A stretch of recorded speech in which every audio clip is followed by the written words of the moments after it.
Bom dia a todos, bem-vindos à nossa oitava reunião de Teoria Quântica de Campos à Temperatura Finita. Na continuação do capítulo 3, essa reunião de hoje, a gente vai conversar, discutir sobre... nós estamos discutindo o terceiro capítulo do livro-texto do Kapusci Gale, e nessa parte eu vou continuar a parte perturbativa, e agora a gente vai conversar sobre o propagador do campo escalar, e em particular a gente vai estudar a correção radiativa do propagador, ou em outras palavras também a autoenergia de interação do propagador, tudo bem? Por fim, no finalzinho eu também vou falar sobre o cálculo final, a expressão final da pressão de radiação, no caso não massivo, né? E aí vou mostrar a parte final. Isso tudo porque agora, nessa reunião de hoje, eu vou conversar principalmente sobre a divergência ultravioleta. Na semana passada, a gente conversou sobre a divergência infravermelha e como a gente fez para, em princípio, tentar resolver o problema da existência da divergência infravermelha. Dito isso, assumindo como discutido, é claro que a gente pode discutir mais, mas na reunião de hoje eu vou falar sobre a divergência ultravioleta, que é óbvio que ela é muito mais simples, a gente já espera, quem já conhece a teoria quântica de campo já espera o que vai ver, né? Então vamos lá. Bom, o propagador completo, ou chamado full, do campo escalar, ele é dado formalmente por essa expressão aqui, por uma derivada funcional com relação às fontes. Aqui eu não coloquei, mas após efetuar a derivação funcional do funcional gerador, que é esse Z de J, o funcional gerador, a gente precisa colocar todas as fontes iguais a zero. Então, dito isso, essa é a expressão formal do propagador. E aqui, aplicando a teoria de perturbação, a gente consegue separar num termo, numa contribuição não perturbativa, ou melhor, melhor não, estava errado o que eu falei, mas numa contribuição sem interação e as contribuições com interação e interações do tipo perturbativas, ou seja, o parâmetro, a constante de acoplamento, a gente considera ela pequena o suficiente que a gente possa fazer uma expansão de Taylor. É claro, já sabendo de todos os problemas que podem surgir nessa expansão de Taylor. Então, em particular, a derivação funcional aqui com relação às fontes, desse primeiro termo, que é a contribuição sem interações, a gente vai chamar de G0, que é o propagador livre, por assim dizer, ou seja, sem interação, e as correções de loop, ou as correções perturbativas. Correção de loop e correção perturbativa, estritamente falando, não são exatamente sinônimos. Em geral, quando a gente fala correções de loop, ela é uma expressão mais bem definida quando a gente fala da ação efetiva. Mas, ok, de um modo ou de outro, aqui também a gente já viu e vai continuar vendo que nessas correções perturbativas vão aparecer os loops em cada ordem perturbativa. Eu quero pontuar que a gente consegue escrever de uma outra forma a expressão formal do propagador completo da seguinte maneira. Tem esse -2, a derivada funcional com relação ao inverso do propagador da energia livre, temperatura vezes logaritmo natural do funcional gerador. Esse Z aqui não é só função de partição, é funcional gerador, tudo bem? Mas, bem, aí fazendo uma mudança de variável óbvia, né, a gente reescreve dessa forma aqui. Essa maneira de escrever, ela fica mais a gente consegue compreender por que a gente pode escrever assim se a gente observa, se a gente olha a definição usual do propagador, da função de Green de 2 pontos, que é o valor esperado de um operador de 2 pontos φx, φy, Aqui eu fiz, é claro, óbvio, eu fiz para economizar a notação, esse x e y, no caso de temperatura finita, a gente tem o vetor tridimensional x e o seu parâmetro temporal tal, e tal de x, no caso, e depois você tem o vetor tridimensional y e o parâmetro temporal também.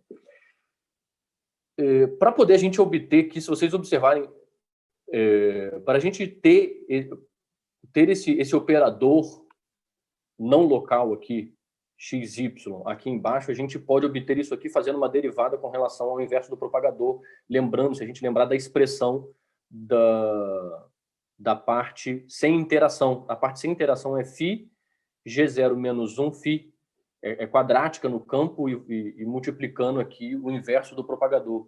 Então, se eu derivo com relação ao inverso do propagador, é claro que a gente obtém aqui φx, φy.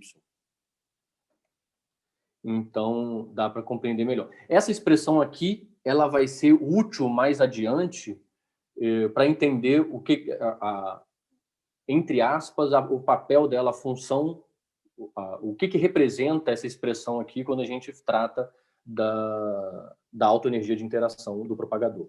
Então, vamos lá.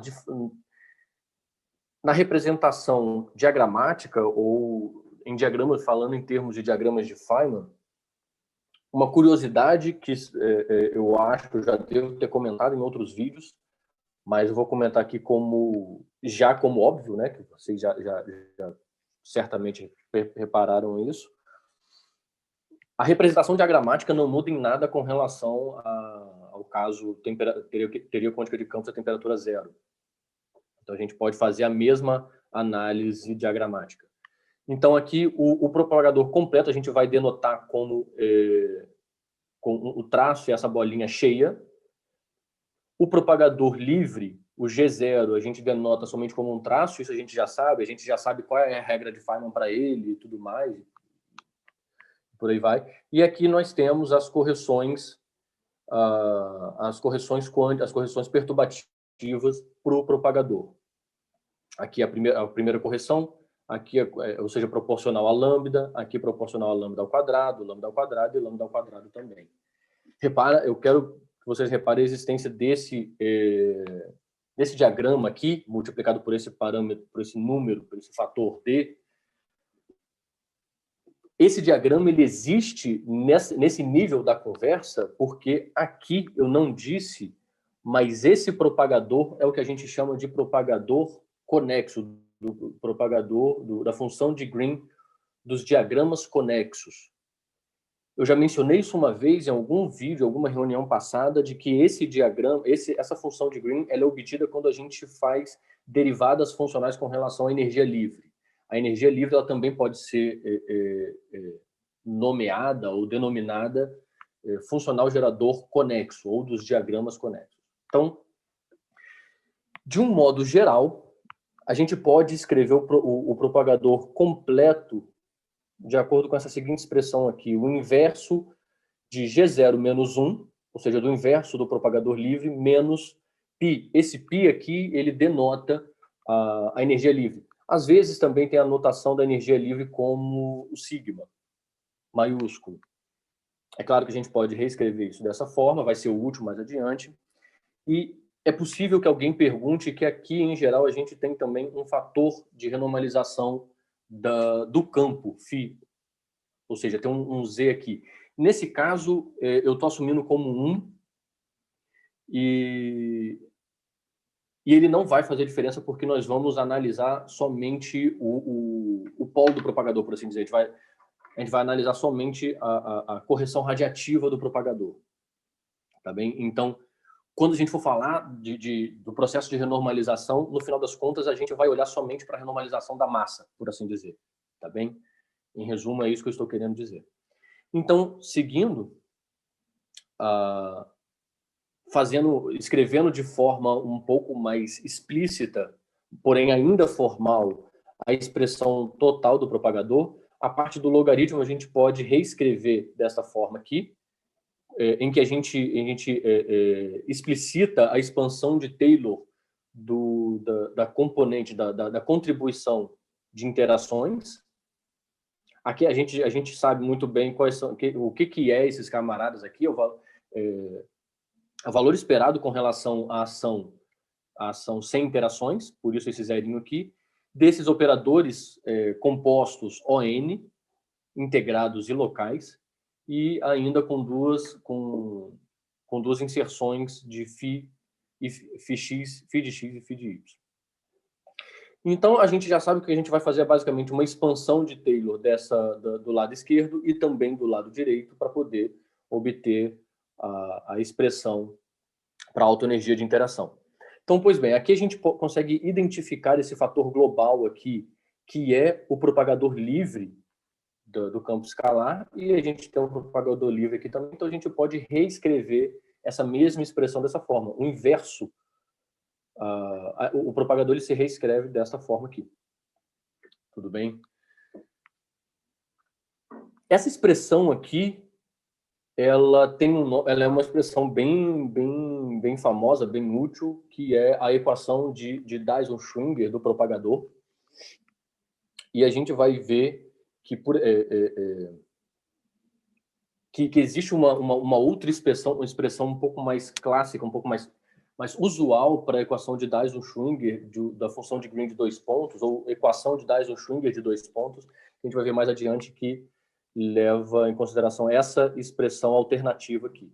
Então, vamos lá. Como eu disse, tem essa forma mais explícita de se mostrar, de se escrever o propagador, em que a gente explicita a expansão de Taylor, e a gente pode ainda escrever dessa forma mais compacta com relação à derivada funcional da parte de interação, do logaritmo de interações com relação ao propagador livre. Essa expressão aqui, bom, depois eu comento os detalhes dela no momento mais pertinente. Pois bem, então o que a gente vai fazer, como eu mencionei antes, a gente vai fazer uma expansão de Taylor do lado esquerdo e do lado direito. Ou seja, do lado esquerdo, a gente vai considerar que a autoenergia de interação, ou as correções radiativas, π, elas podem ser escritas como potência da costas de acoplamento, lambda. E aí, é claro, a gente vai estudar ordem a ordem na correção. Então, tudo bem. Aqui, a gente está considerando que o termo zero dessa expansão aqui é nulo, tudo bem? Não contribui. De forma que a gente recupera o propagador livre, tá bom? Essa condição aqui, com relação à correção radiativa, a expansão zero, o termo zero da correção radiativa, ela é essa exatamente para a gente recuperar o propagador livre do campo escalar. E, é claro, a gente vai fazer uma expansão do logaritmo, ou seja, da parte direita dessa expressão do propagador. Então, vamos lá. A primeira correção, ou a correção em ordens de potência linear, em lambda, a gente faz a expansão do logaritmo e vai obter esse termo aqui, essa contribuição, menos lambda sobre beta, vezes esse valor esperado aqui, que a gente já sabe muito bem o que ele representa. Diagramaticamente, eu vou mostrar, se eu não me engano, no próximo link, ele representa exatamente esse tipo de diagrama aqui, que é a primeira correção, que está multiplicando esse fator numérico A. E, em seguida, a gente faz também a expansão de Taylor do lado esquerdo, ou seja, do propagador em si, e a gente agora consegue obter uma expressão explícita para a primeira correção perturbativa da autoenergia do propagador.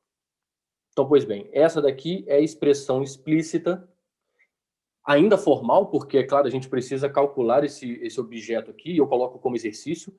Esse exercício aqui, eu vou calcular o π1 explicitamente, mas eu vou calcular utilizando as regras de Feynman. Aqui, esse exercício eu propus para quem julgar que precisa compreender melhor o passo a passo de se calcular valor esperado de operadores. Ou seja, passar para o espaço de Fourier, identificar as derivadas funcionais com relação às fontes, ou seja, você constrói o funcional gerador, efetua as derivadas e assim por diante. Mas, bem, eu quero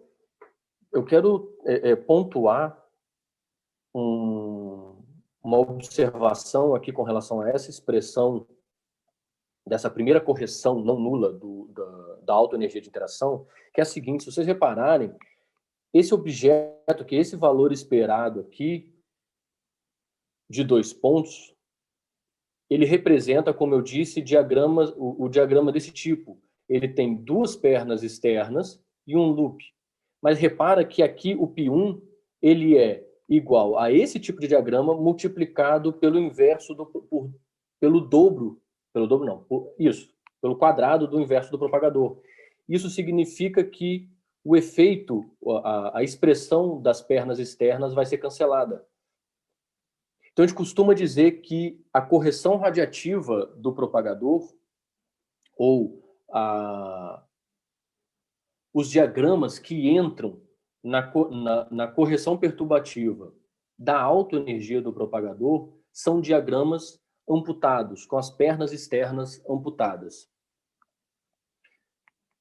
Eu vou daqui por diante representar dessa forma aqui. Ou seja, diagramaticamente, em termos de diagramas de Feynman, o π1, que é a primeira correção perturbativa da autoenergia do propagador, vai ter esse fator menos 12. Esse menos 12, o 12 ele vem de todas as possíveis formas de construir esse tipo de diagrama, e cujas pernas externas são amputadas. Isso a gente vai ver o que significa isso explicitamente. Significa o óbvio de que não vai existir a expressão analítica das pernas externas, de acordo com as regras de Feynman. Pois bem, até aqui na correção, na primeira correção, alguém tem alguma dúvida?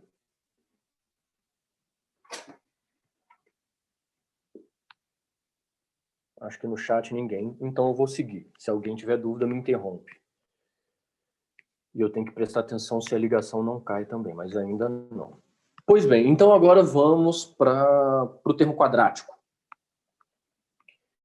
Termo quadrático em lambda. Seria legal se tivesse colocado o quadrado aqui, mas tudo bem. Então, a correção de segunda ordem. A correção de segunda ordem, mais uma vez, a gente vai fazer a expansão do logaritmo. Nós vamos obter aqui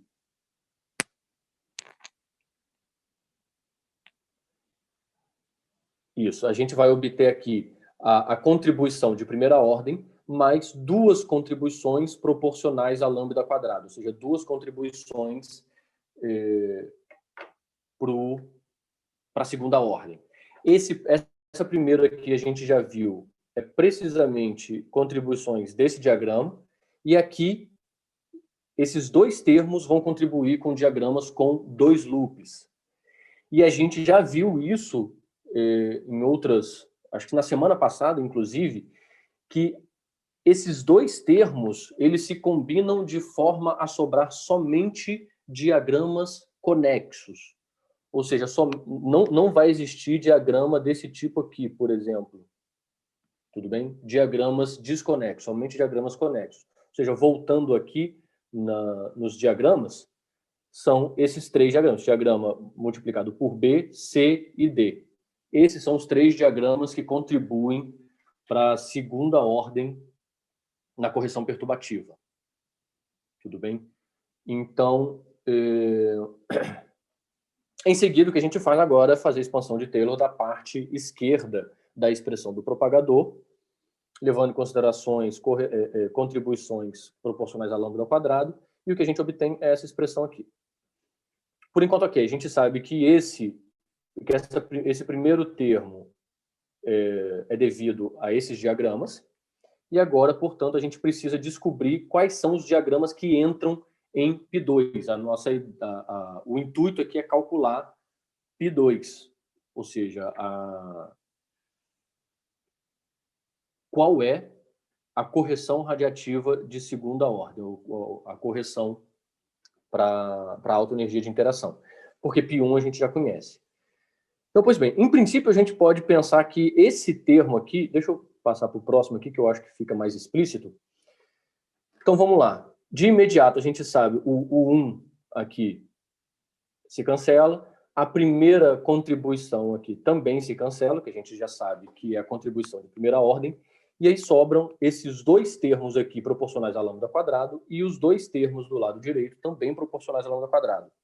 A gente já sabe que a combinação desses dois termos do lado direito vai fornecer os diagramas conexos. Então, tudo bem, eles já se combinam entre si de forma a cancelar os diagramas desconexos. E aí vem a pergunta, então, qual é a contribuição deste termo aqui, que é um π1 ao quadrado, que está do lado esquerdo da expressão? A contribuição dele é fundamental para poder cancelar diagramas que sejam deste tipo aqui, do tipo desse diagrama que está multiplicando esse fator D. Se vocês repararem, esse diagrama, topologicamente, ele se diferencia dos outros dois, dos diagramas B e C, da seguinte maneira. Se por acaso eu fizer um corte nessa linha aqui, eu consigo separar em dois diagramas desconexos, ou dois diagramas do tipo π1. Ou seja, se por acaso eu cortar aqui, eu tenho diagramas do tipo π1 ao quadrado. E é exatamente isso que vai acontecer. Dessa combinação aqui, desses dois termos, a gente cancela os diagramas conexos.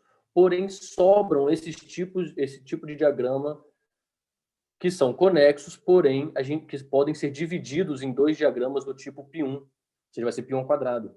Então, esse daqui vai cancelar aquele tipo de diagrama.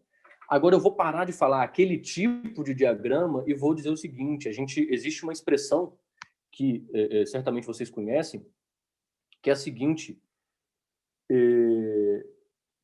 esse tipo de diagrama separável em um ou mais diagramas do tipo π1 é o que a gente chama de one particle reducible. Eles são redutíveis a diagramas de uma partícula. Ou seja, você pode separar esse diagrama aqui. Se você cortar essa linha aqui que conecta os dois, você vai ter o propagador de duas partículas. Então, somente sobra, como ele cancela esse tipo de diagrama, os diagramas que sobram são os diagramas conexos e que são irredutíveis a diagramas de uma partícula, que a gente chama de one particle irreducible. Há alguma dúvida por enquanto? E aí eu queria pontuar que aquela forma alternativa de se escrever o propagador como sendo a derivada funcional com relação ao propagador livre, ou seja, você pega a contribuição de segunda ordem, ln de Z2, e faz uma derivada funcional com relação ao propagador livre. Essa derivada com relação ao propagador livre, grosseiramente falando em termos de diagramas, não grosseiramente, mas falando em termos de diagramas, ela equivale a esses cortes. Por exemplo, o que eu estou querendo dizer? Eu estou querendo dizer o seguinte: a temperatura vezes logaritmo natural de Z2 é a contribuição de segunda ordem para a energia do vácuo, ou melhor, para a energia livre do sistema. Então, por exemplo, vai contribuir com diagramas desse tipo aqui que a gente já viu. Quando eu vou lá e faço cortes faço derivada com relação ao propagador livre, isso equivale a cortar uma dessas linhas. Então, o que sobra são diagramas desse tipo. Entende? Ou ainda, eu tenho aquele outro diagrama que era esse daqui. Se eu corto uma das linhas, eu tenho um diagrama desse tipo aqui. Esse cortar, entre aspas, uma linha é a função dessa derivada funcional com relação ao propagador livre. Então, ou seja, desse lado direito da expressão aqui, eu estou fazendo esses cortes. E é com relação a esses cortes que a gente fala sobre essa redutibilidade diagramas de uma partícula. Entende? Então, nesse sentido, aí fica um pouco mais claro de que esse termo aqui do lado esquerdo vai cancelar os diagramas que são redutíveis, ou seja, que se eu efetuar cortes, ou seja, derivadas com relação ao propagador livre, eu obtenho o propagador de duas partículas. Deu para entender?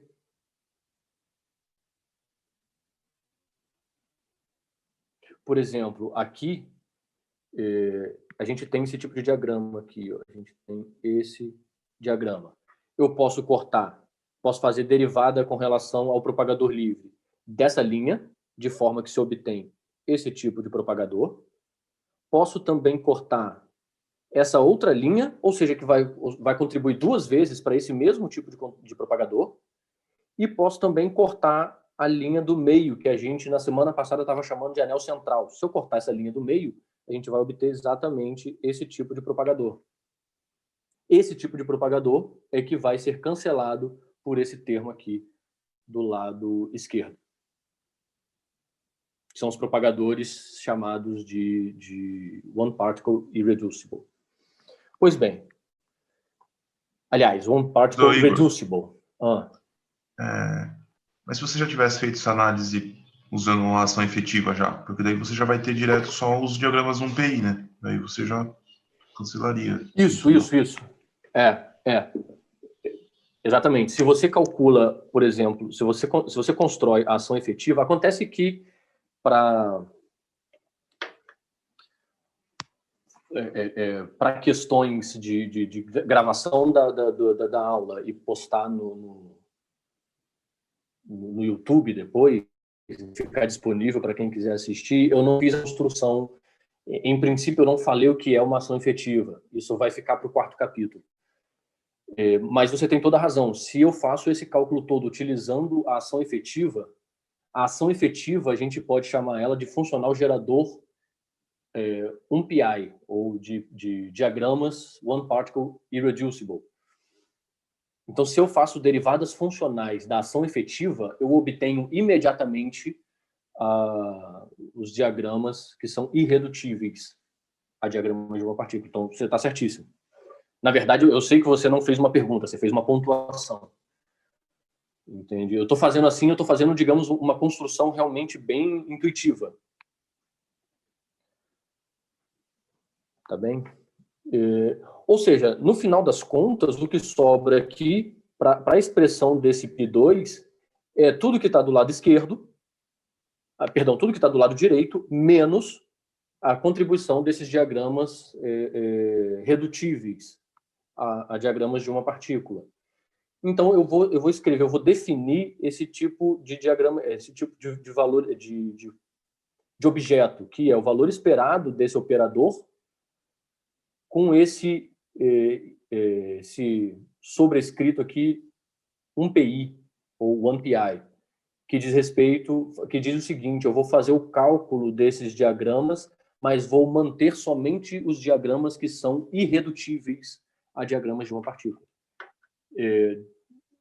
A gente pode fazer isso de várias maneiras. Pode fazer isso da forma como eu estou fazendo aqui, ou seja, braçal, você calcula todos os diagramas e sai jogando fora os diagramas desconexos e redutíveis, ou você pode construir uma ação efetiva e, a partir da ação efetiva, fazer derivadas funcionais, você obtém automaticamente os diagramas 1PI, que foi a ideia, se eu não me engano, de alguém, que eu não sei quem. Mas bem, não importa. Deu para entender? Alguma dúvida? Acho que deu para entender é ruim, que senão todo mundo teria que falar que sim, mas se tiver uma dúvida, me interrompa.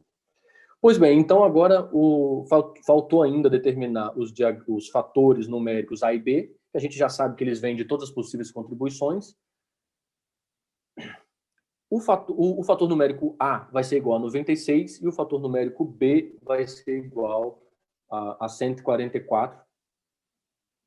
E aqui eu coloquei uma ideia só para poder dar uma exercitada em análise dos diagramas e quem vai contribuir, quem não vai, quais são os diagramas redutíveis e quais não são redutíveis a uma partícula, né? Eu coloquei aqui para verificar a próxima ordem, a terceira ordem. Tá bem? E é interessante, por exemplo, na terceira ordem também identificar os tipos de diagramas que vão trazer divergências infravermelhas, que vem dessa galera aqui. Tá bem? Mas, ok, hoje a gente não deve falar sobre divergências infravermelhas. Então vamos agora ao cálculo explícito da contribuição em primeira ordem para a autoenergia do propagador, ou seja, o cálculo de π1. Eu vou aqui utilizar as regras de Feynman, porque eu já sei qual é o diagrama e vou direto montar a expressão analítica. A expressão analítica, ela é essa daqui de baixo. Aqui vocês reparem que esse tipo de diagrama não é o π1, porque esse é o diagrama com pernas externas, e as pernas externas vão ser dadas pela expressão analítica do propagador livre. E aí, lembrando que o π1 é exatamente este diagrama, que é dado por esse termo aqui, por esse valor esperado aqui. Aqui está faltando um zerinho aqui, ó. Então, esse diagrama, essa expressão analítica aqui, é a expressão deste valor esperado, e aí eu ainda tenho que multiplicar pelo inverso do propagador livre de forma a cancelar as pernas externas, de forma a amputar as pernas externas. Então, no final das contas, o que a gente obtém é essa expressão, aqui para o π1. Alguma dúvida?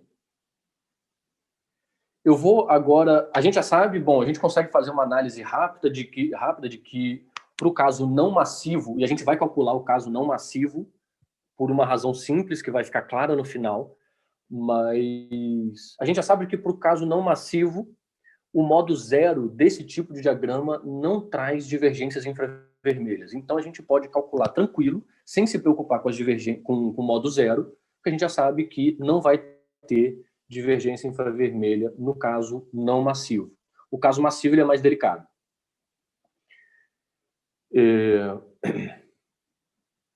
Pois bem, então eu vou fazer aqui a soma de Matsubara, mas vou fazer ela bem rápida, mas eu vou dar uma observada um pouco mais de cuidado, porque eu quero identificar a contribuição de temperatura zero, ou identificar a contribuição de vácuo para a expressão de π1. E como é que vai ser? Bem, a gente já sabe muito bem como faz a soma de Matsubara.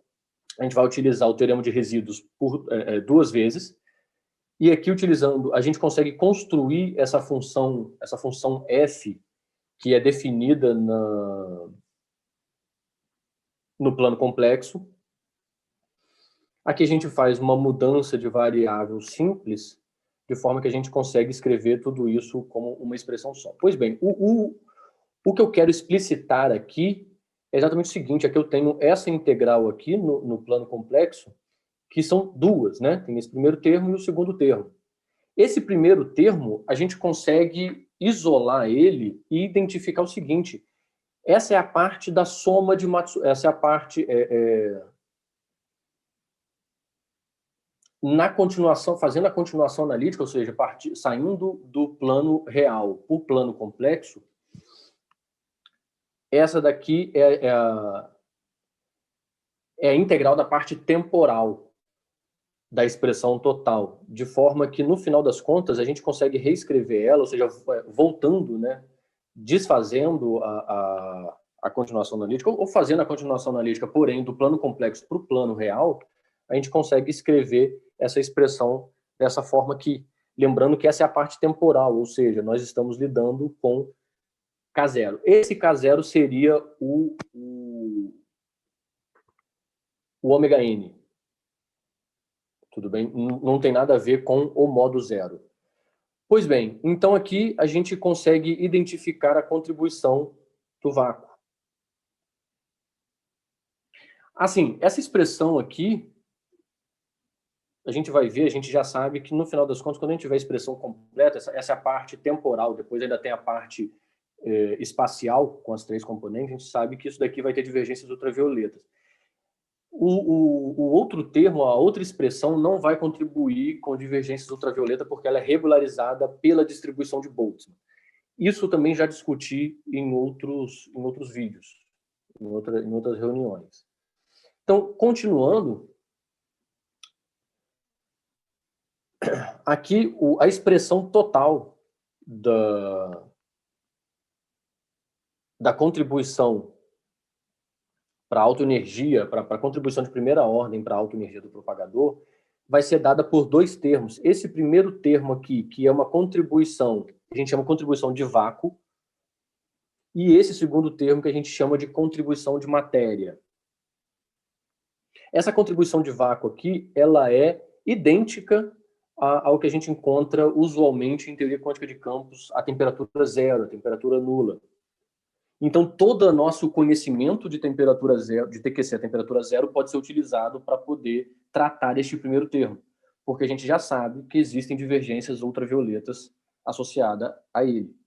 E como eu mencionei agora há pouco, devido à distribuição de Boltzmann, esse termo aqui, a contribuição de matéria, não possui divergências ultravioletas, então estamos tranquilos. A gente já conversou isso várias vezes, a gente já sabe disso, de que sempre divergências ultravioletas vão estar associadas a contribuições de vácuo ou contribuições de temperatura igual a zero. Alguma dúvida por aqui? Então, o que eu vou fazer agora é o tratamento dessa divergência ultravioleta e que, é claro, como ele aparece em termos que são idênticos ao que a gente já conhece em TQC a temperatura nula, a gente vai utilizar tudo que a gente já conhece sobre renormalização a temperatura zero. Eu não vou entrar em grandes detalhes aqui. Bom, mas eu não vou entrar em grandes detalhes aqui com relação à renormalização, até porque esse é o ponto do quarto capítulo, mas que também não vou fazer em grandes detalhes, porque grandes detalhes de renormalização a gente já sabe que a gente encontra no curso do professor Sorella, e é infinito.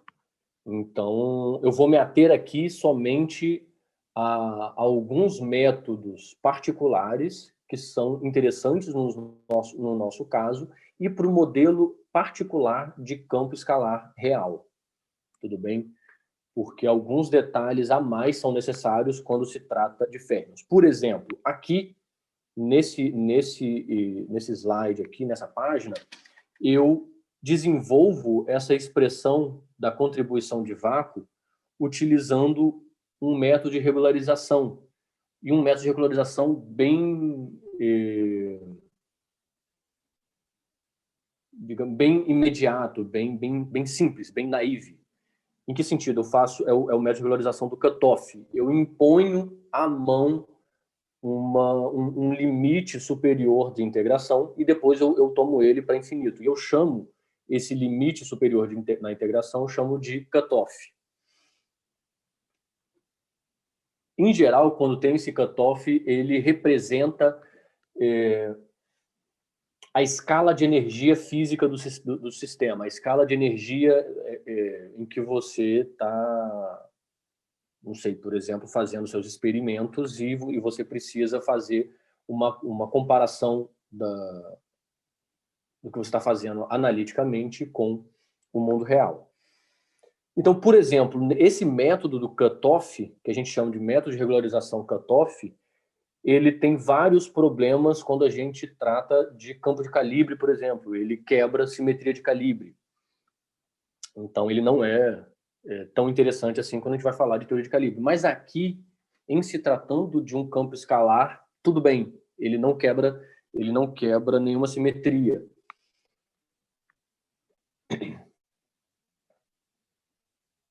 Depois, provavelmente, eu já mencionei outras vezes em outros vídeos sobre outro método de regularização, que é regularização dimensional, que esse sim é um pouco mais, ou bem mais aplicável em outros cenários e bem mais útil, mas eu também não vou entrar em detalhe aqui. Então, aqui a gente consegue, simplesmente colocando esse cutoff, a gente consegue identificar o comportamento ultravioleta dessa contribuição de vácuo. A gente vê aqui que ele diverge quando a gente toma esse lambda, o cutoff para infinito, ele possui uma divergência polinomial de segunda ordem. Vai com lambda ao quadrado. Então, no limite, o que acontece existe uma divergência polinomial e uma divergência logarítmica. Então, o que a gente precisa agora é saber tratar essa divergência. E o que eu vou fazer aqui agora, esse método, a gente vai discutir um pouco sobre a renormalização da autoenergia de interação, como que ela funciona. Então, olha só, como eu já mencionei, como eu já disse, como as divergências ultravioletas elas somente aparecem em termos de vácuo, ou termos de contribuições de vácuo, e que são termos que aparecem independentes da temperatura, então a gente pode usar todo o ferramental que a gente conhece. E qual é o ferramental que a gente usa? Em teoria de perturbação, a gente pode escrever uma ação que a gente vai definir como ação renormalizada, que vai ser a ação nua, que é a tradução de Baire. A gente vai definir a ação nua, que vai ser esse Szinho. Agora, por favor, pode acontecer agora uma confusão de notação, que sinceramente foi agora que eu percebi. Usualmente chama-se S0 da ação nua, mas aqui nesse curso eu tenho usado sempre S0 para ação livre, sem interação. Então, por favor, não confunda a partir, ou pelo menos nessa reunião de hoje, esse S0 ele vai denotar a ação nua. Em alguns slides atrás, o S0 denotava a ação livre, mas agora vai ser a ação nua. Em que sentido a ação nua? Que é simplesmente a ação que a gente escreve e que os parâmetros da ação possuem divergências. E a gente vai cancelar essas divergências com o que a gente chama de contratermo. A gente vai adicionar uma contribuição da ação, uma ação que a gente vai chamar de contratermo. Esse contratermo, por exemplo, no caso aqui do campo escalar, a gente vai escrever dessa forma. Não existe uma forma única de você escrever o contratermo. Essa maneira que eu estou fazendo aqui é o que a gente chama de renormalização multiplicativa. Esse Z de φ, esse Z com φ subscrito que não tem nada a ver, não confundam com a função de partição, é o que a gente chama de fator de renormalização do campo φ, e a gente vai definir ele elevado a meio, né? Z elevado a meio de φ, como sendo 1 mais um ΔΦ. Esse ΔΦ assim, a grosso modo, é o que a gente chama de contribuição de contratermo. É um parâmetro do contratermo. E esses parâmetros que aparecem para o φ, aparece aqui também para a massa, ΔM², e Δλ, ou seja, aparece também esse delta para constante de acoplamento. Esses deltas vão conter as divergências precisas de forma a cancelar as divergências que aparecem na ação nua, no S0. E como a gente está assumindo uma teoria bem comportada em teoria de perturbação, que a gente pode fazer teoria de perturbação, esses parâmetros aqui, ΔΦ, ΔM² e Δλ, podem ser escritos como uma expansão polinomial de lambda. No meu caso particular, ou no nosso caso particular, como nós estamos interessados na renormalização da autoenergia de interação, a gente vai olhar somente para o contratermo de massa, em que esse ΔM² ele vai ser escrito como um polinômio em termos de lambda, e aqui nós temos esses fatores ΔM² nzinho. Eu coloquei em vermelho só para poder ficar fácil de ver, só para fácil visualização, de que eu vou ter o ΔM²1, que vai ser o fator de lambda do termo linear. Depois a gente vai ter ΔM²2, que vai ser o fator da correção quadrática, ou seja, a gente vai fazer isso ordem a ordem. Então, em outros termos, dentro de teoria de perturbação, a renormalização ela acontece ordem a ordem. Ou seja, em cada ordem perturbativa, a gente precisa recalcular quais são as divergências e calcular quais são os contratermos que vão cancelar essas divergências. Tudo bem?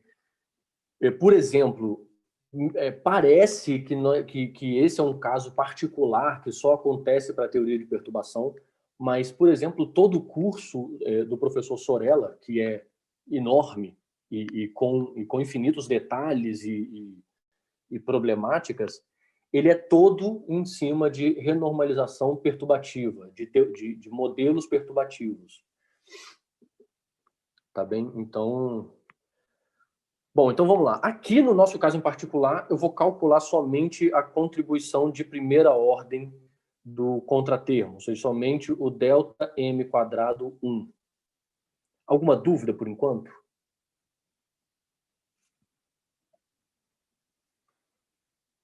Então, dentro de teoria de perturbação, eu vou voltar, vou continuar nesse slide aqui, porque é o seguinte, como eu disse, tudo isso aqui funciona dentro de teoria de perturbação e a gente precisa olhar esse contratermo, a gente vai olhar para esse contratermo como se fosse simplesmente parte da ação, explicitando esse lambda aqui, né? Agora imagina que tem um lambda e lambda aqui também, tudo bem? Então, o que a gente faz? A gente...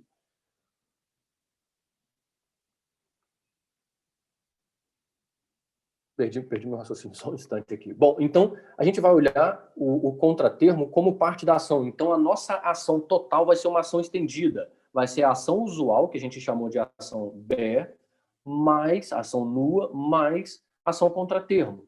Então, a gente vai olhar cada termozinho aqui do contratermo, que contribui para o contratermo da ação, a gente vai observar como se fossem vértices. Então, eu tenho o vértice do propagador, eu tenho o vértice da massa, eu tenho um vértice para interação quártica, entende? Isso, ou seja, a gente vai ter uma regra de Feynman para cada vértice desses, são novos vértices. Por exemplo, no caso interessante para nós aqui, em primeira ordem, o que é interessante é o vértice do termo quadrático. Essa é a regra de Feynman, essa é a representação diagramática na regra de Feynman. Para a primeira ordem da interação quadrática, do contratermo, e a contribuição, a primeira contribuição não nula para a energia do vácuo, para a energia livre, na verdade, é mais preciso aqui em temperatura finita chamar isso de energia livre, vai ser dada por esse diagrama aqui, de acordo com as regras de Feynman. Aqui eu tenho uma linha fechada, que vai ser dada por essa expressão aqui, e a gente consegue montar essa expressão analítica, e tenho ainda um vértice que é dado por essa regra de Feynman aqui. Tá bem? Então, a primeira correção também não nula, em primeira ordem, a energia livre, a autoenergia de interação do propagador na ação, calculado com a ação renormalizada, ou seja, você considera como se fosse uma ação como outra qualquer e calcula, como a gente viu em páginas passadas, a autoenergia de interação, a gente vai obter 2 diagramas ao invés de um só. A gente viu que esse diagrama aqui ele tinha divergências ultravioletas, esse diagrama aqui também vai conter divergências ultravioletas, que vai ser utilizada para poder cancelar as divergências ultravioletas do primeiro diagrama. Então, o que a gente tem é esse tipo de expressão aqui. Então, como eu disse, a gente vai utilizar a condição de que a divergência ultravioleta vai ser cancelada. Isso é o que a gente chama de condição de renormalização, e existem várias. Aqui, neste caso, a condição de renormalização, a condição de renormalização ela vai ser satisfeita no ponto de subtração quando P ao quadrado for igual a M ao quadrado. Eu coloquei M maiúsculo, me desculpa, mas esse M é a massa renormalizada, tudo bem? É o Mzinho mesmo. Tá bem? Eu posso até apagar aqui e escrever o Mzinho quadrado. Pronto. Então, essa é a condição de renormalização. A condição de renormalização ela é imposta em algum nível da escala de energia. E o nível, no nosso caso, o nível de escala de energia é quando P ao quadrado for igual a M ao quadrado. E a condição é de que a divergência ultravioleta que aparece no termo de vácuo vai ser cancelada, é igual a zero. Tudo bem? Então, no final das contas, como a contribuição de vácuo vai ser igual a zero, o π1 renormalizado vai ser igual ao π1 da matéria e que vai ser somente esse termo aqui. É claro que a gente sabe, quando, a depender do método de regularização do termo de vácuo, alguém poderia perguntar isso, mas também existem termos finitos, não divergentes na parte do vácuo. Sim, existem, a depender do método de regularização. Por exemplo, se a gente usa regularização dimensional, ia ter aqui mais um termo constante, que vem da contribuição de vácuo. Tá bem? Mas bem, então, em geral, via de regra, assim, na prática, o que a gente define é o que o renormalizado vai ser igual ao usual, aqui o 1, né, menos o termo de vácuo. Tá bem? Em geral, na prática, o que a gente faz é isso, de forma que sobra somente a contribuição de matéria. Até aqui nesse ponto, alguma dúvida?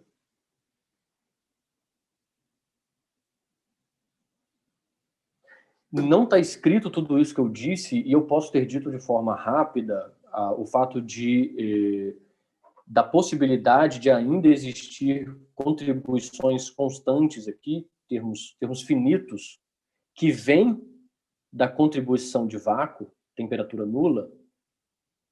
Eu sei que eu falei rápido, mas não sei, se ficou alguma dúvida, eu posso falar, depois pode mandar e-mail e a gente discutir.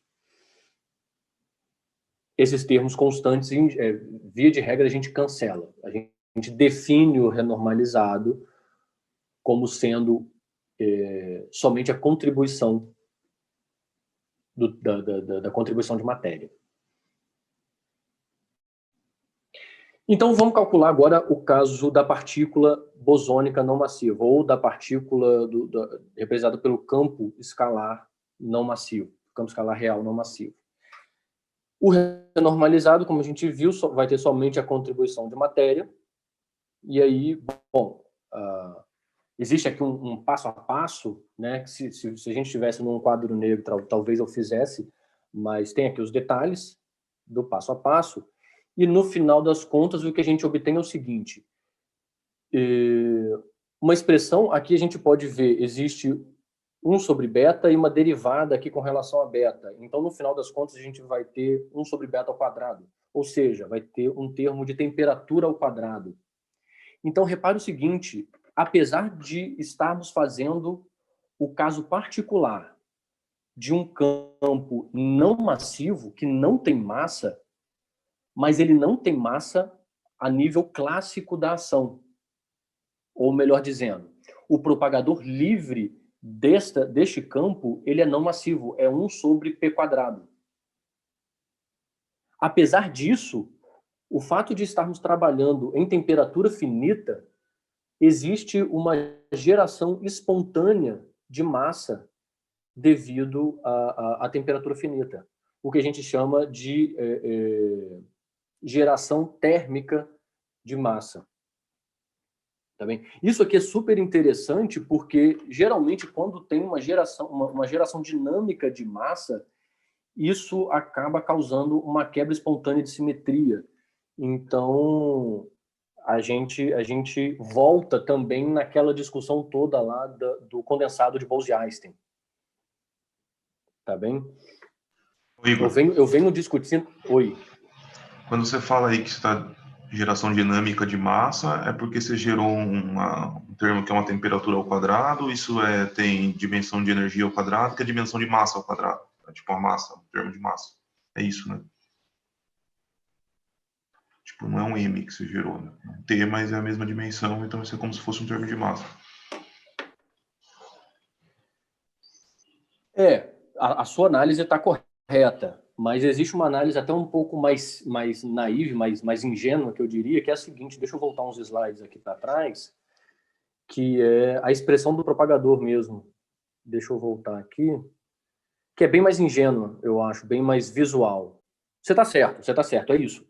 E por dinâmico, eu não sei se está claro o que eu quero dizer por dinâmico, eu quero dizer o seguinte, que correções radiativas, ou melhor, correções perturbativas, correções de loop do meu sistema, provocam o aparecimento espontâneo, por assim dizer, né, calculando as correções radiativas, de termos com dimensão de massa ao quadrado, ou seja, dimensão de energia ao quadrado. No caso aqui, temperatura ao quadrado, que foi o seu comentário.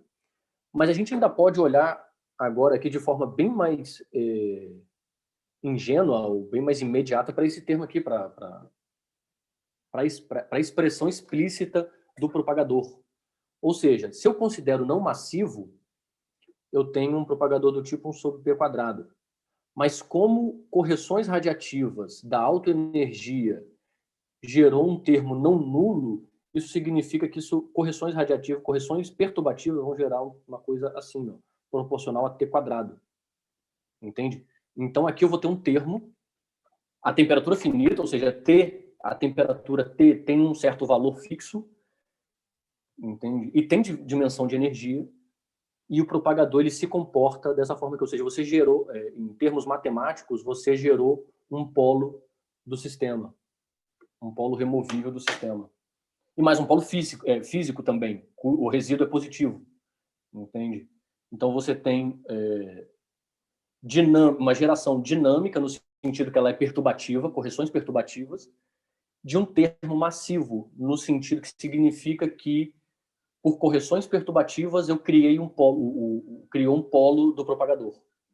E com um resíduo positivo, ou seja, um polo físico. Então, de fato, é uma massa. Assim, conceitualmente é uma massa. Em outros termos ainda, a gente pode falar ainda em outros termos, a gente pode escrever o propagador, esse camarada aqui, a gente pode escrever como exponencial de menos a massa vezes o tempo, proporcional, tudo bem? Isso aqui é proporcional. Isso aqui é o decaimento do propagador. E é exatamente como a gente define conceitualmente a massa. É a maneira como ele decai com o tempo, tudo bem? Então aqui, nesse caso, como ele, inicialmente, ele é zero, não teria esse tipo de decaimento, porque a massa é nula, por causa de correções radiativas, eu vou ter um decaimento do tipo exponencial de menos t quadrado, tal. Tudo bem? Então, ou seja, a minha partícula, ao invés dela se propagar de forma livre, ou seja, com velocidade da luz, por assim dizer, ela vai ter um decaimento. Ela vai ter uma autointeração. Expliquei melhor? Ficou mais claro? Sim. Tá joia. Então, vamos voltar para lá. Então, nesse sentido, é que eu chamo de geração dinâmica de massa. E que é crucial no caso de temperatura finita, porque aí vem toda aquela discussão do condensado de Bose-Einstein. Vem toda aquela discussão do condensado de Bose-Einstein porque existe uma quebra espontânea de simetria. Então, continuando aqui agora, a gente já falou do propagador. E isso também tem uma discussão seguinte. Tem uma discussão também com relação à analiticidade da função da função que está sendo integrada. Porque a gente já sabe que, no caso de massa igual a zero, a função integrada ela é analítica, não tem divergências infravermelhas. Mas agora, como a gente sabe que existe também geração de massa devido a correções perturbativas, ordem a ordem, a gente precisa analisar a analiticidade da função integrada. Deixa eu colocar em outros termos. Por exemplo, na semana passada, a gente calculou a energia do vácuo, ou a energia livre do sistema, e viu que tem alguns diagramas em segunda ordem que produzem divergências infravermelhas. E melhor ainda, vocês viram que a gente estava discutindo o caso não massivo, a gente colocava massa igual a zero para discutir divergência infravermelha. Não curiosamente, ela aparece em segunda ordem, porque em primeira ordem o campo desenvolve dinamicamente uma massa térmica. E isso faz com que, em segunda ordem, a função integrada não seja analítica em todo o domínio de integração. E aí apareçam aquelas divergências infravermelhas. Deu para entender melhor? Então, pois bem, essa geração dinâmica de massa térmica, ela é super importante, ela é crucial. Tá bem? Então, vamos lá. Agora, então, vamos falar sobre... Vou fazer essa mesma análise da renormalizabilidade, da renormalização com relação à energia livre. Bom, energia livre, a gente já sabe, pressão, a gente pode definir em termos da energia livre. E aqui eu tenho a contribuição livre, esse zero aqui, mais uma vez, agora sim eu estou falando dos termos livres, sem interação, e aqui eu tenho a parte de interação. A gente já sabe que existem divergências ultravioletas associadas a esse tipo de diagrama. E agora, aqui neste caso, essa função de partição aqui, ela diz respeito à ação renormalizada. Ou seja, existe uma parte nua, que tem divergências, mais uma contribuição de contratermos, que vão cancelar as divergências da ação nua. E aqui vem o diagrama de contratermo. Essa é a primeira contribuição não nula para a energia livre. E, mais uma vez, a gente sabe que no caso não massivo, ou seja, m² igual a zero, esse diagrama aqui, ele não traz divergências infravermelhas. Mas a gente viu que em segunda ordem traz. E isso vem, como eu mencionei agora, por causa da geração dinâmica de massa. Então, pois bem, calculando agora tudo, a gente tem aqui esse primeiro diagrama, que a gente já calculou uma vez isso, e está aqui essa expressão total, com a divergência, está aqui a divergência, e agora a gente vai calcular a expressão explícita dessa primeira contribuição do contratermo. Primeira contribuição não nula do contratermo, que é essa expressão aqui. Repara que aqui eu tenho dois termos. Esse daqui é o termo de vácuo, que vai trazer divergências, que vai contribuir aqui. E aqui eu tenho um termo, uma contribuição de matéria sem divergência ultravioleta. Aqui, a mesma história. Eu tenho aqui um termo com divergência ultravioleta ao quadrado e vou ter um termo linear de divergência ultravioleta. Ou seja, reparem que vai ter um termo aqui que vem desse diagrama, que é o seguinte, que vai ser lambda ao quadrado vezes a contribuição de matéria. Contribuição de matéria. Então, em princípio, a gente pode dizer que existe algum problema. Se a gente calculasse com a ação não renormalizada, ou seja, com a ação nua, a gente ia encontrar esse tipo de termo e, claramente, a gente ia falar, não, tem algo errado, porque está surgindo divergências ultravioletas associadas à contribuição de matéria. Mas o que acontece, meio que milagrosamente, é que esses termos serão cancelados por essa contribuição aqui, também de matéria, multiplicando a divergência ultravioleta. Eles vão ser idênticos e vão ser cancelados. Aqui eu escrevi de forma mais explícita aqui, nem precisava.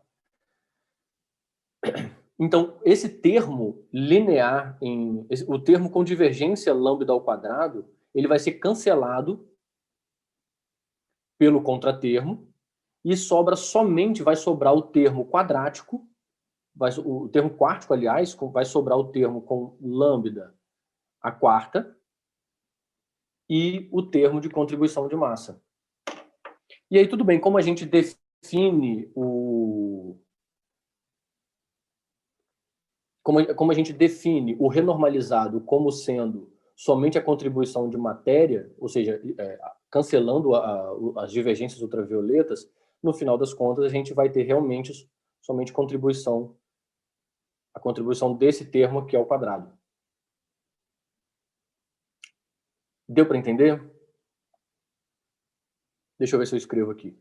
Isso, o que fica, no final das contas, a pressão vai ser a contribuição de matéria mais um termo divergente ultravioleta, que depende somente que é independente da temperatura.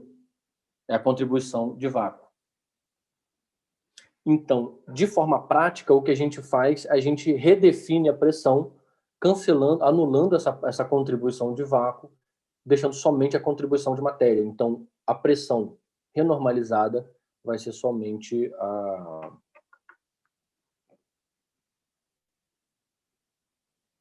a contribuição de matéria.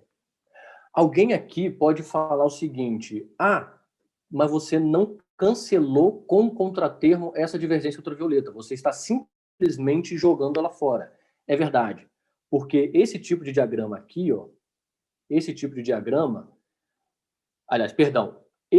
de contratermo, ele vai cancelar divergências dos loops, mas existe também divergência associada ao vértice. E aí, voltando lá na ação do contratermo, voltando aqui, deixa eu voltar para ficar explícito. Voltando aqui, nessa expressão do contratermo, eu estava utilizando somente o contratermo de massa. Aí a gente vai ter que levar em consideração também o contratermo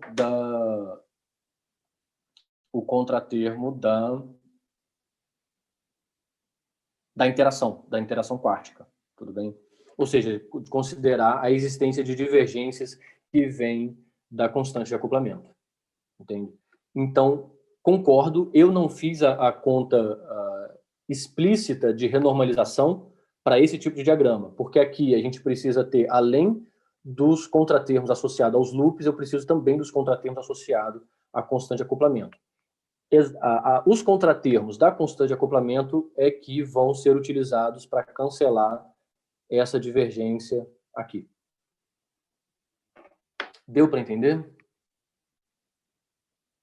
No final das contas, em primeira ordem, o que a gente obtém para pressão, essa expressão aqui, temperatura quarta, o termo livre, de energia livre, que a gente já calculou de 500 formas distintas, e aqui agora a gente calculou explicitamente e renormalizado a contribuição de primeira ordem.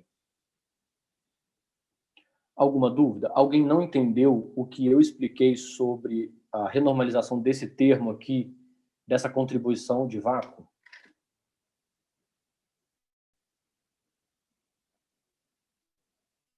Então, tudo bem. Eu sei que ela pode ter dúvidas porque eu não renormalizei propriamente dito esse termo de vácuo aqui. Eu não escrevi o contratermo que vai cancelar esse camarada aqui. Então, eu sei que pode gerar dúvida.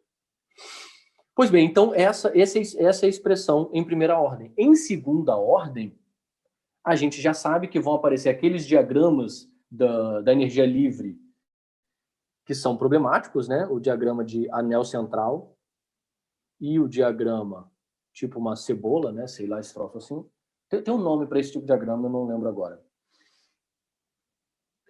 E a gente sabe que vão aparecer divergências infravermelhas. A gente já tratou elas, vão aparecer divergências infravermelhas e ultravioletas associadas a esse diagrama. E o segundo diagrama tem somente divergências ultravioletas. Então, aí a gente vai ter que renormalizar. Claro que, mais uma vez, vão ter que aparecer diagramas, contratermos para os loops e contratermo para constante de acoplamento, para cancelar. E, no final das contas, o que a gente obtém é o termo livre, a correção linear e aqui agora a correção a 3 meios, porque a gente já sabe que a gente precisa ressomar todos os diagramas que possuem divergência infravermelha, todos os diagramas do tipo anel central, do tipo anel, que a gente discutiu na semana passada. Então, a pressão renormalizada é dada por essa expressão aqui em segunda ordem, ou em próxima ordem, que é a ordem 3 meios. Essa expressão aqui, portanto, ela não possui divergência ultravioleta e também não possui divergência infravermelha. Alguma dúvida?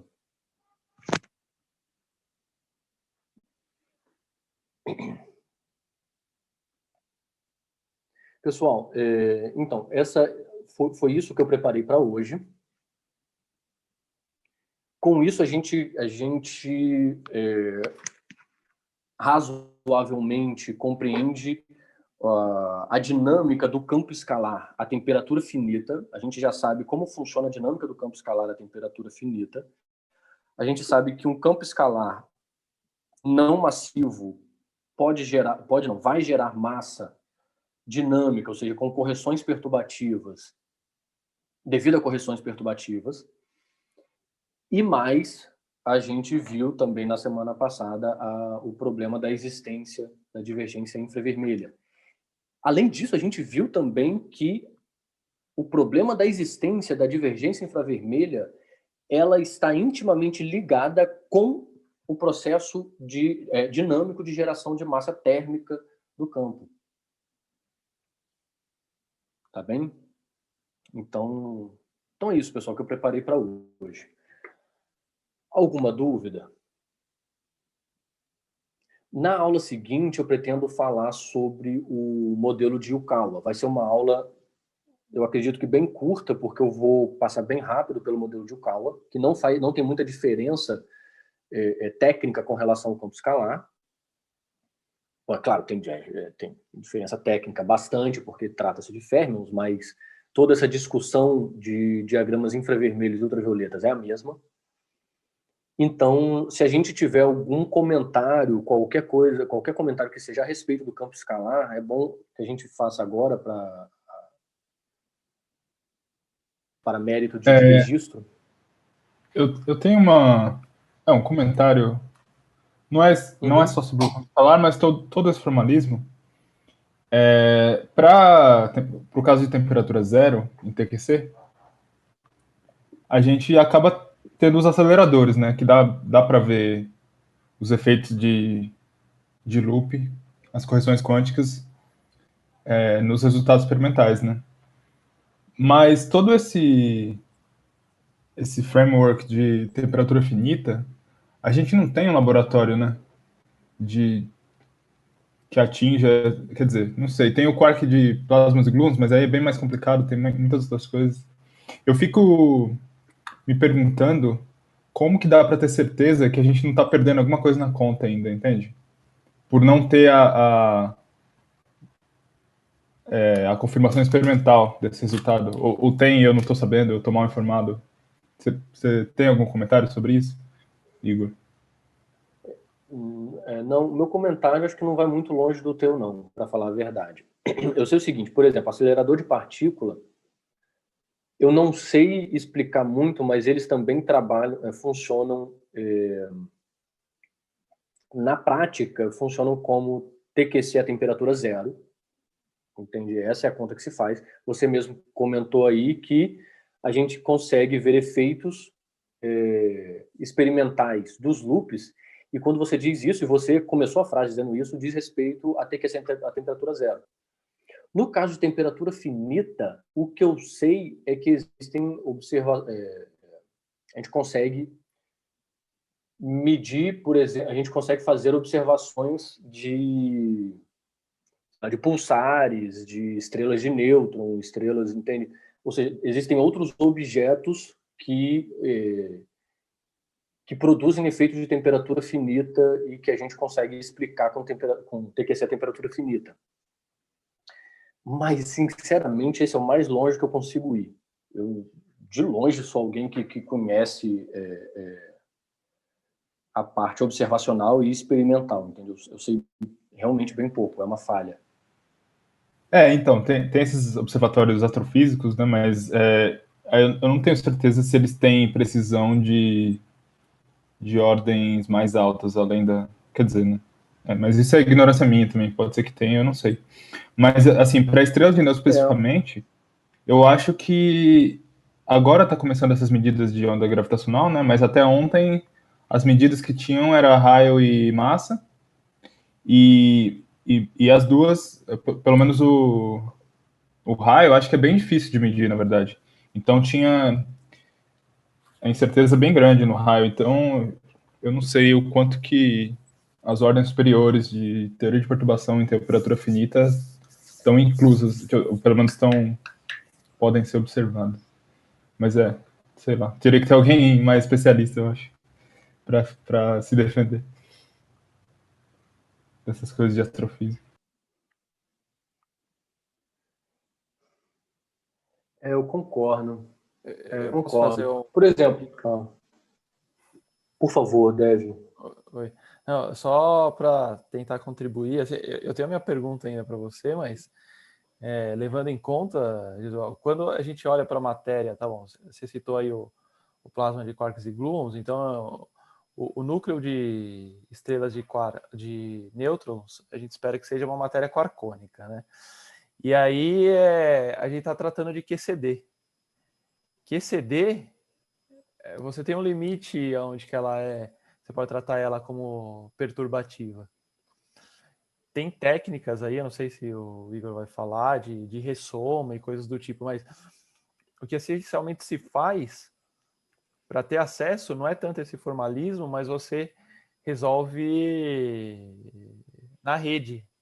E aí você tem acesso à equação de estado na rede, que não são os mesmos mecanismos que o Igor está apresentando aqui, porque não é teoria de perturbação, a maior parte das vezes. E isso a gente tem acesso, assim, via QCD na rede, você tem a equação de estado, e aí você pode olhar para o seu experimento e ver se está de acordo com os dados experimentais, né?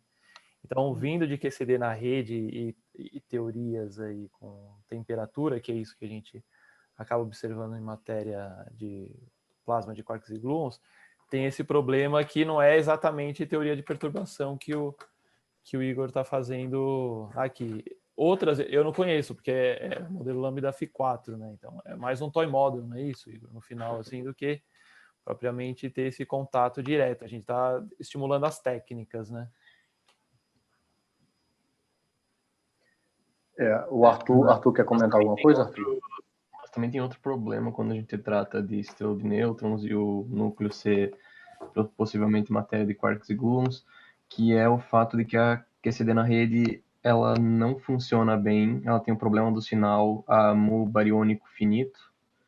Então, nesse caso, quando tu for ir para esse lado, tu teria que ir para modelos efetivos, porque os resultados da rede simplesmente não funcionam para potencial químico bariônico, que seria altas densidades de matéria bariônica, então é um problema que ainda está sendo endereçado.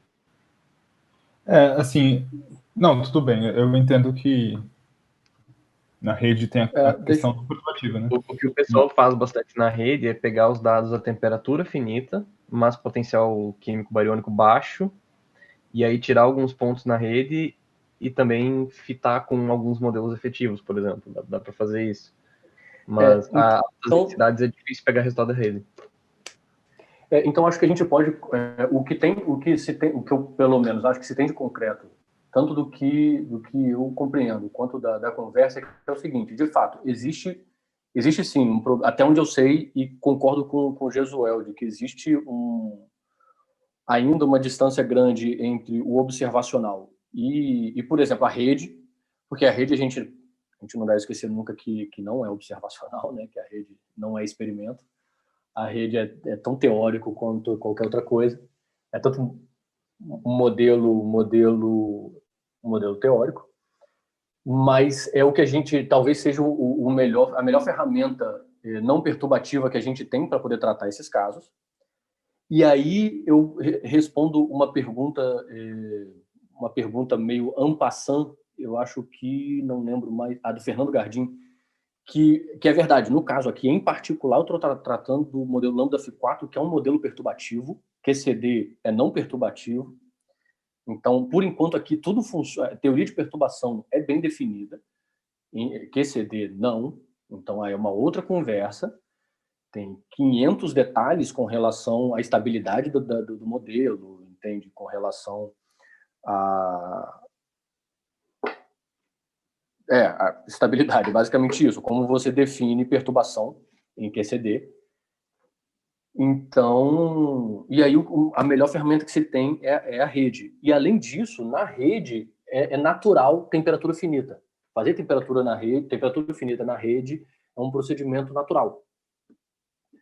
Basta você fazer uma das dimensões da sua caixa na rede, diferente das outras, e é bem natural você fazer temperatura finita na rede. Então, eu, Igor, como teórico, o que é comum de se fazer, o que se faz é o seguinte: a gente faz teoria de perturbação o melhor que se pode, agora falando sobre modelos não perturbativos, como por exemplo QCD. A gente faz teoria de perturbação o melhor que se pode em QCD, a temperatura finita, e compara com resultados na rede. Ou seja, compara com, por exemplo, a gente estuda modelos de confinamento, seja lá o que isso for, melhor, transição de fase, não vamos falar de confinamento, mas transição de fase de qualquer natureza, e compara com modelos equivalentes de transição de fase feitos na rede. Isso pode ser Lambda F4, isso pode ser qualquer modelo. A gente estuda transição de fase perturbativamente, analiticamente, e compara com modelos equivalentes na rede.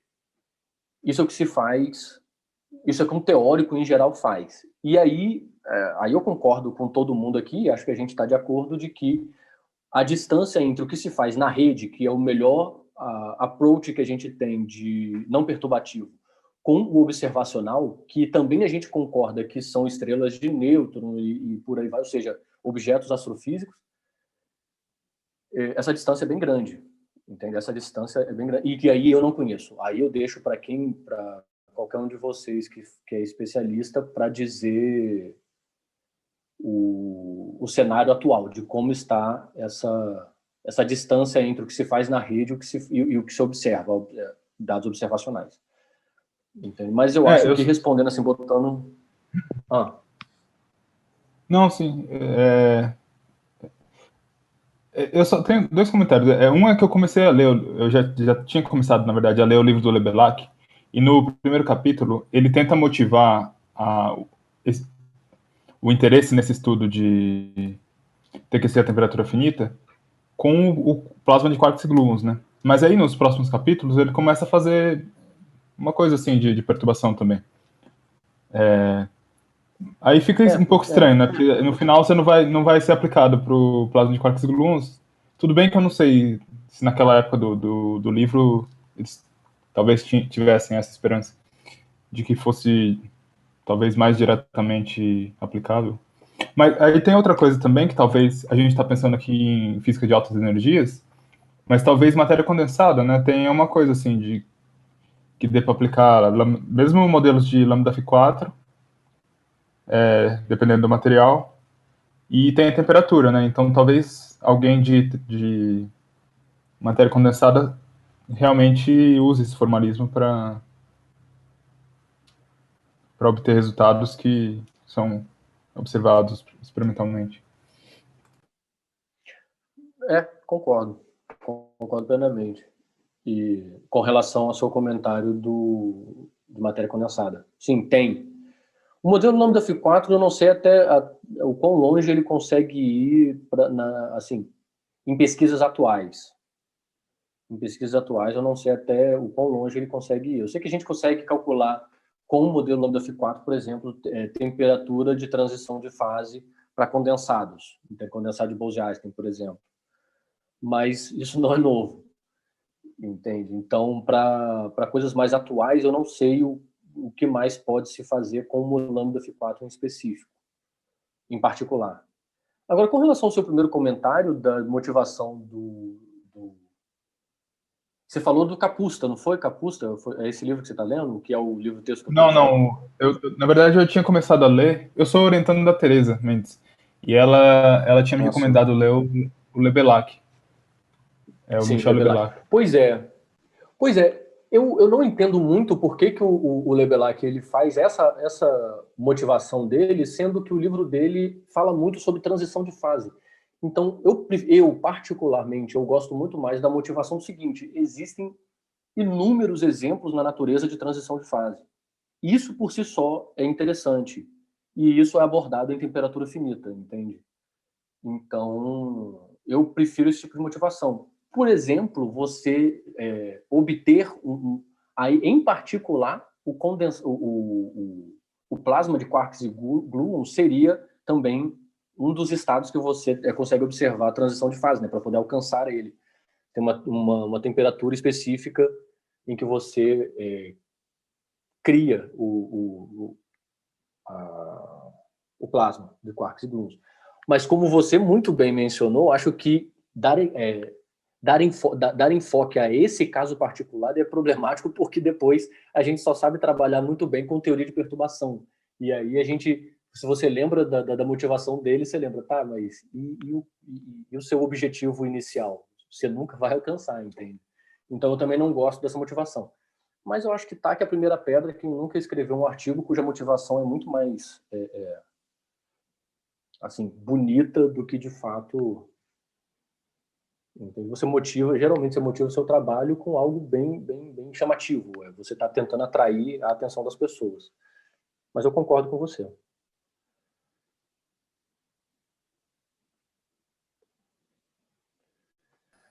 Só para contribuir aí, eu acho que foi o Arthur que falou do problema de sinal aí, o Israel também deve saber disso, assim.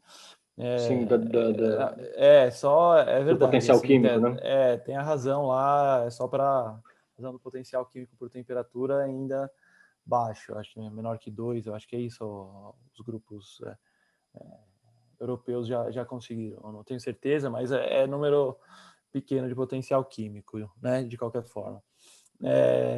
Sobre a QCD na rede, então tem trabalho recente desse ano, assim, que com QCD na rede, no acelerador de partícula, no LHC, você consegue fazer uma comparação com os dados de QCD na rede, né, para o plasma de quarks e gluons. Então, não é só aí o problema do astrofísico, mas a gente já tem agora indiretamente acesso à equação de estado aí, e ela está batendo com os cálculos de QCD na rede, que é algo bem bacana e está dentro da validade onde pode Mi bem pequeno no LHC, né?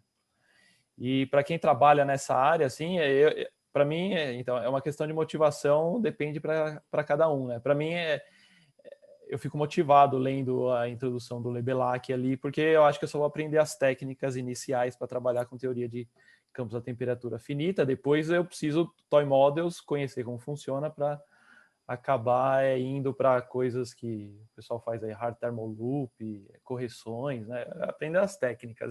Para mim, só para pontuar aqui, eu acho uma boa justificativa do Lebelac. Eu não me incomodo assim como o Jesuel, mas é perspectiva, né? E aí, perspectiva, eu também acho. Se eu puder, Igor, fazer uma pergunta, assim, como você tem mais expertise, essa última expressão que você colocou relacionada à pressão aqui, tem essas correções que era isso que você estava trabalhando. Talvez eu tenha perdido alguma coisa, por exemplo, eu não acompanhei muito bem a última aula, né? E eu consigo entender, assim, do ponto de vista talvez físico ou alguma coisa de intuição, por que vem essas potências de lambda, e lambda primeira, lambda meio, depois o próximo deve ser um lambda quadrado, alguma coisa assim. Eu consigo entender o processo, a física por trás aí desse modelo, com essas correções, com essas potências peculiares? Assim, é uma pergunta, né? No final das contas, tinha uma interrogação. É uma pergunta, Ah, tá. O único bizarro que tem, acho que potência lambda 1, lambda 2, lambda 3, isso aí a gente entende. Teoria de perturbação, série de Taylor. Pronto. Nu e cru. Agora, o problema todo que você está estranhando provavelmente é essa potência 3 meios, né? Esse termo de potência 3 meios. E o que isso significaria? Realmente, foi toda a discussão da semana passada. E ela vem do seguinte: existe uma classe de diagramas uma classe específica, particular de diagramas a temperatura finita que possuem divergências infravermelhas. Em geral, em teoria de campos, divergências infravermelhas são problemáticas. E no caso de temperatura finita, elas apontam que a gente está fazendo, está expandindo em série de Taylor uma integral que é mal definida no intervalo em que a gente está expandindo, no domínio de expansão. E a gente pega esses diagramas particulares, que a gente sabe identificar quais são, em todas as ordens, ou seja, primeira ordem, segunda ordem, terceira, a gente consegue somar todos eles, a gente tem uma expressão analítica para cada um, a gente consegue somar todos eles, mas somente esses diagramas. Aliás, melhor dizendo, somente o modo zero desses diagramas, porque tem também os modos não nulos, somente os modos zeros deste diagrama, a gente soma todos eles em todas as ordens e consegue encontrar uma expressão analítica fechada, uma expressão analítica para ele, para a soma total, que é proporcional a lambda elevado a 3 meios. O que eu estou querendo dizer é o seguinte, se a gente não fizesse isso, se a gente não fizesse essa soma de todos os termos que possuem contribuição infravermelha, a gente teria, por exemplo, a pressão igual a T a quarta, que multiplica π ao quadrado sobre 90, menos lambda sobre 48, mais lambda ao quadrado BBB, lambda ao cubo, só que também teriam expressões com divergência infravermelha. Ia ter lá integrais que você não ia conseguir fazer por ter divergência infravermelha. Entende? E aí a pergunta não, o que fazer com essa divergência infravermelha? Aí você olha e você fala, nossa, que bacana, eu consigo encontrar uma expressão genérica e somar todas elas e obter uma expressão analítica, uma expressão fechada que é proporcional a lambda a 3 meios. Por isso que aparece esse termo estranho. Deu para entender melhor? Não, deu. E me desculpa, porque você já respondeu, eu que não consegui acompanhar. Eu tinha lido aqui e tinha entendido que estava relacionado à divergência infravermelha, né? Mas eu acho que no fim responde a minha pergunta. Então, estou satisfeito e me desculpa perguntar coisas que você já falou de qualquer forma. Eu aquele mau aluno, né?